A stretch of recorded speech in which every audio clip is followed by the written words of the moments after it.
नए दिन नए ब्लॉग की शुरुआत हो गई है देवभूमि उत्तराखंड के उत्तरकाशी ज़िले धोत्री गांव से।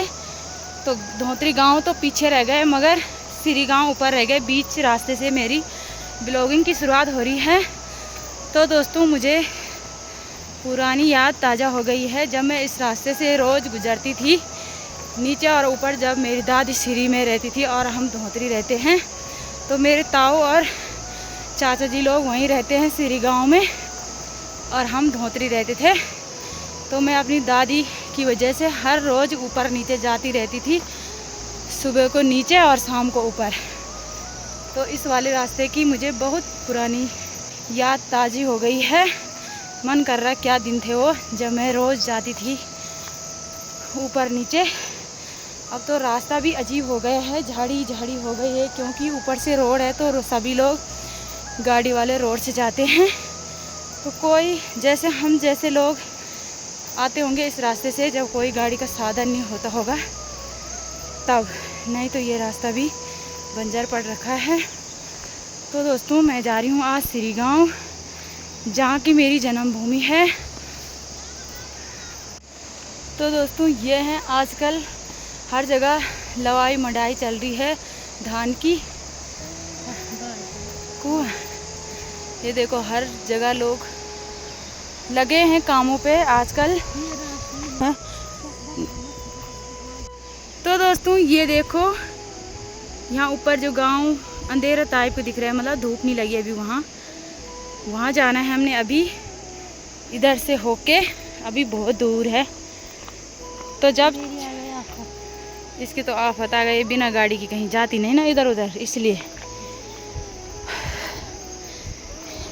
जब मैं छोटे में जाती थी ऊपर नीचे दोस्तों, तो मुझे कुछ फील ही नहीं होता कि मैं पैदल जा रही हूँ या कब ऊपर पहुँची कब नीचे पहुँची। आज मुझे बहुत महसूस हो रहा है कि कब पहुँचना वहाँ।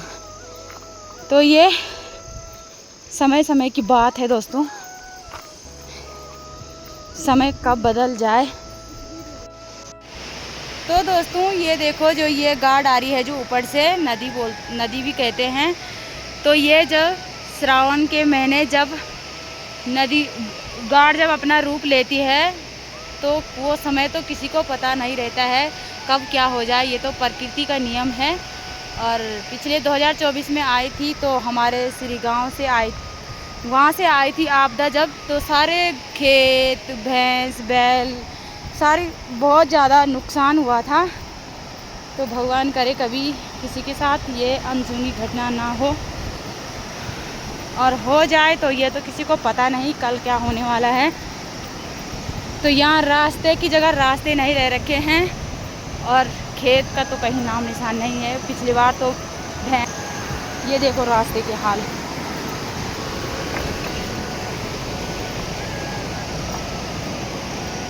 तो देखो यहाँ इतनी बड़ी बड़ी झाड़ी हो रखी है, खेत तो कहीं दिख ही नहीं रहे क्योंकि मैंने देख रखे जो खेत अपने सामने देख रखे थे वो, मतलब धान की खेती बहुत सारी होती थी यहाँ इस जगह पे।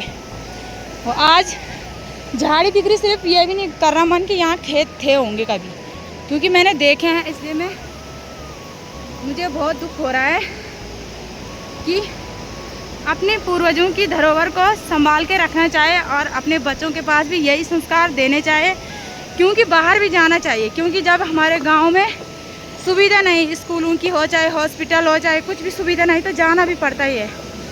मगर ये नहीं कि इस तरह की धरोहर को खो के। ये देखो ये वाली दीवार थी, ये रास्ता था और ये वाली दीवार थी, तो इसके बगल में सारे खेती खेते ऊपर तक। वो खेत के बगल ये देखो यहाँ से सीधे उस खेत में जाते भाग भाग के वहाँ पानी पीते थे। तो ये देखो पहाड़ों में जैसा सुकून तो कहीं होगा नहीं। और तब लोग इस अपनी पूर्वजों की धरोहर को खो रहे हैं, तो ये तो सोचने का विषय है दोस्तों।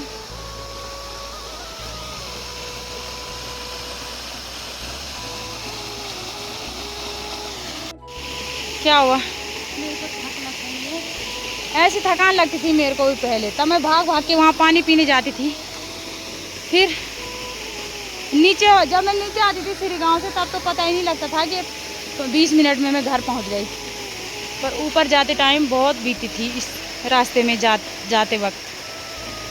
तो अब तो दोस्तों इस दुनिया में मेरी दादी भी नहीं रही है,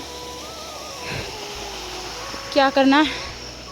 ऐसे बहुत सारे लोग हैं जो इस दुनिया को छोड़ के जा रहे हैं और हमने भी जाना है, सभी ने जाना है। पर जो रहते हैं, जो रहे हैं, जो गए हैं, उनका बहुत ज़्यादा दुख होता है। जब कभी ज़्यादा ही सोचना पड़ता है, दादी नहीं है, मेरी ताई जी नहीं है। तो ससुराल में तो ऐसा करता मन कि मैं दादी हो चाहे ताई जी हो वही होगी, जैसे अपने घर में होंगे वही होंगे। पर जब मायके में आना है ना, तब ये फीलिंग आती है कि वो तो इस दुनिया में है ही नहीं। वो तो जब वो उस जगह पे नहीं रहते हैं जिस जगह पे वो रहते थे, तो तब फीलिंग आती है कि सच्ची में हकीकत में वो इस दुनिया से चले गए। यहाँ पे भी एक छान थी, ये पेड़ तो उस टाइम छोटा दिखता था, अब दिख रहा है बड़ा, क्योंकि छान तो टूट रखी है सारी। और गाय भैंस रहती थी यहाँ नीचे इनके। जय हो पितृदेवता भगवान। यहाँ पे पितृदेवता रहते हैं। तो जब हम ऊपर नीचे आते थे रोज़, तो यहाँ पे श्रीफल वगैरह फोड़ते थे सभी लोग, तो लगता था कि यहाँ पे हमारे देवी देवता स्थित रहते हैं। आज तो लग भी नहीं रहा कि कहीं इस रास्ते में कुछ दिखाई दे रहा होगा। ये देखो हमारा शेरा कितना अच्छा लग रहा है। तो यहाँ देखो दोस्तों, जब से हमारे यहाँ हमारे जाग जगन्नाथ देवता ताल बांधी जाती है, जब तब हमारे इस शेरे के अंदर कोई ही लोग नहीं जाते, जब तक वो दिन नहीं आए जिस दिन देवता का बताया रहता है धान की कटाई के लिए, तो तब तक कोई शेरे के अंदर जाता ही नहीं है। ये नियम है हमारे श्री गांव का।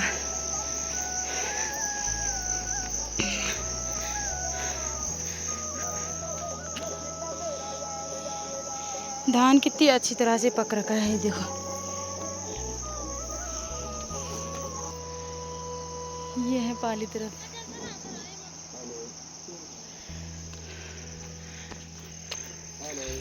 तो ये आ गया हमारा गांव, जो कि मेरी प्यारी सी जन्मभूमि। यहाँ की मुझे बहुत ज़्यादा याद सताती है दोस्तों।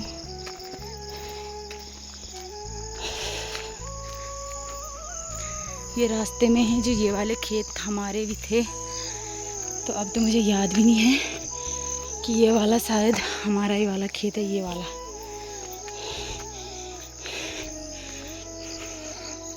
तो दोस्तों ये देखो यहाँ धान कितनी अच्छी तरह से पक रखा है। अब तो इस रास्ते में भी सारे मकान बन गए हैं। ये देखो यहाँ, पहले यहाँ एक मकान नहीं था।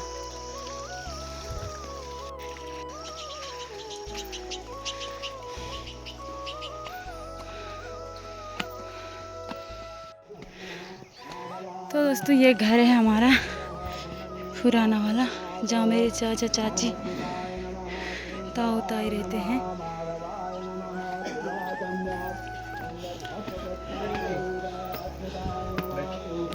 हो गए चला आई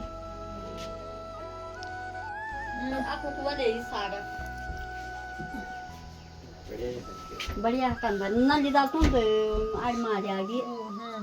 हां ठीक है जाली हो मुझे क्या सिद्धियां क्या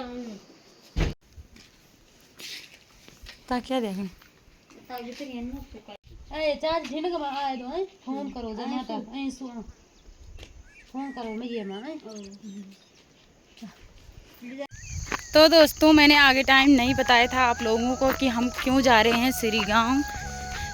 तो हम इसलिए गए हैं कि क्योंकि मेरा भाई, मेरे चाचा का लड़का है, उसका ऑपरेशन हुआ था अपेंडिक्स का, तो इसलिए हम उसको मिलने गए वहाँ दोनों बहन। और सुबह भी हम पैदल गए और अभी भी हम पैदल आ रहे हैं। तो हम मिल के चाचा भी और चाची से भी और भैया से भी मिल के आ गए हैं। और इतनी तेज़ धूप में हमें जाना पड़ रहा है अभी धौतरी, क्योंकि मुझे अभी अपना घर भी जाना है और इसे भी जाना है अपने घर। तो चैन तो तभी मिलेगा जब अपने घर पहुंचेंगे, सुकून तभी मिलता है तो दोस्तों इतनी कड़ाके की धूप में, पड़ी धूप में, तो देखते हैं अभी कितना टाइम लगता है। तो चलो, आज कुछ दिनों और कुछ सालों बाद अपनी जन्मभूमि का दर्शन भी हो गए हैं और जाग जगन्नाथ भगवान के दर्शन भी हो गए हैं सभी लोगों के, और इस जन्मभूमि का भी दर्शन हो गए मुझे। तो आज की वीडियो यहीं पे एंड करती हूँ। आई होप वीडियो पसंद आए तो लाइक कीजिए, कमेंट कीजिए, दोस्तों के साथ सब्सक्राइब कीजिए, और मिलती हूँ अगले दिन अगले ब्लॉग के साथ। तब तक के लिए जय देवभूमि उत्तराखंड।